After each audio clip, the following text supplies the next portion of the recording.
Good afternoon, everyone. Here we're going to do a video on volume, and we're going to find the volume of this rectangular prism with a cylinder cut out of the center. Okay, so we're going to look at a composite object. So I'll remind you that the volume for any prism, which is what we're going to be dealing with today, can be found by getting the area of its base and multiplying that by its height or its length, depending on how it's oriented through space. And so in this case, I'm kind of picturing filling up this prism with water in this direction. That's just how I'm visualizing it. And so if we picture this box being filled with water, it would cover the base and then slowly travel through and fill up the prism that way. So in that sense, you can think of volume as the capacity of an object to hold liquid, to hold water. Okay, that's what a volume is. It's really how much space you can take up in 3 dimensions. Okay, so if we go ahead and do that, we're going to look at the volume of the entire rectangular prism, and we're going to subtract the volume of the cylinder in the center, because both of those we can calculate fairly readily.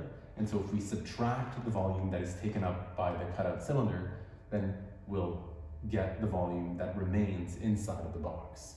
Okay, so let's start that off with total volume is going to be equal to the volume of the box minus the volume of the cylinder.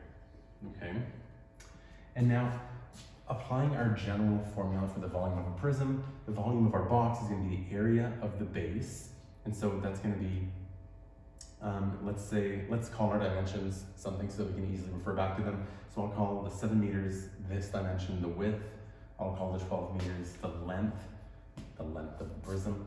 And I'll, of course, name the 4 meters the height. And so in that sense, the volume of the box would be the width times the height, which would be the area of this base surface, and then times the length would fill it up with water. And so we'll have length times, that's width times height times length, or length times width times height, right? With multiplication, those are interchangeable. And then we're going to take away the volume of our cylinder, and a cylinder is kind of like a circular prism in the sense that it has a circle for a base, and then we travel through, keeping that circular shape throughout the length of the prism. And so we can take a cylinder, we can calculate the volume of a cylinder, the volume of the cylinder can be found by the volume of a prism being the area of the base times its length, and its base being a circle means that its volume, the volume of a cylinder, is going to be the area of the base pi r squared times the length, right? Because the area of the circle is, of course, pi r squared, and so pi r squared times the length would give us the volume of our nice cylinder in the center. And so we can write that here, pi r squared times L. We have the length being consistent in both parts, so we're going to keep the length of 12 meters to be the length of both prisms. And now that we have our general formula for volume, which I always like to take the time to do, it structures our solution, it keeps everything straight in our minds, and then we can go ahead and start putting in our values. Okay, so our width is 7, our length is 12, our height is 4, and so the volume of our box is simply 7 times 4 times 12. This is the case for any rectangular prism. For the volume of any boxes, width times length times height is standard for its volume, easy enough. And secondly, we have the volume of our prism, we have the volume of our cylinder, which happens to be pi times the radius of 2 squared times its length, which is again 12. And now we can start evaluating each part of our solution. And so here we have 7 times 4 times 12. That is 7 times 4 is 28. 28 times 12 is 336. Take away pi times 2 squared is 4. So 4 times 12 is 48. Almost done. Now we have 336 minus pi times 48. You can go ahead and calculate that on the calculator.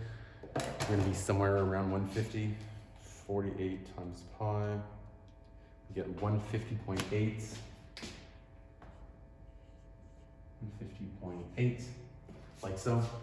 And now our last line of calculation, we're going to subtract, because again, the cylinder is cut out of the center. And so we want to take away the volume that was cut out through that cylinder and just take the rest of the volume inside the box. And so we find our final value of 185.2. With our units, to finish off our solution, every dimension that is listed is in meters, and a volume is a three-dimensional measure, right? We have 3 dimensions for the volume of our object, and so our units are going to be cubic meters. Okay, so volume total, our total volume is 185.2 cubic meters, again, an exponent of 3 in our units because we're dealing with a 3-dimensional measure, okay? So I hope that was helpful. I hope that refreshed your memory. It's been a little while since you've looked at volume. This would be something in the grade 8, grade 9 curriculum because we're looking at composite objects, subtracting the cylinder from the box. And if you guys have any questions, comments, suggestions, please do let me know. If you guys have any questions for future videos, I would love to hear them, and thank you for watching.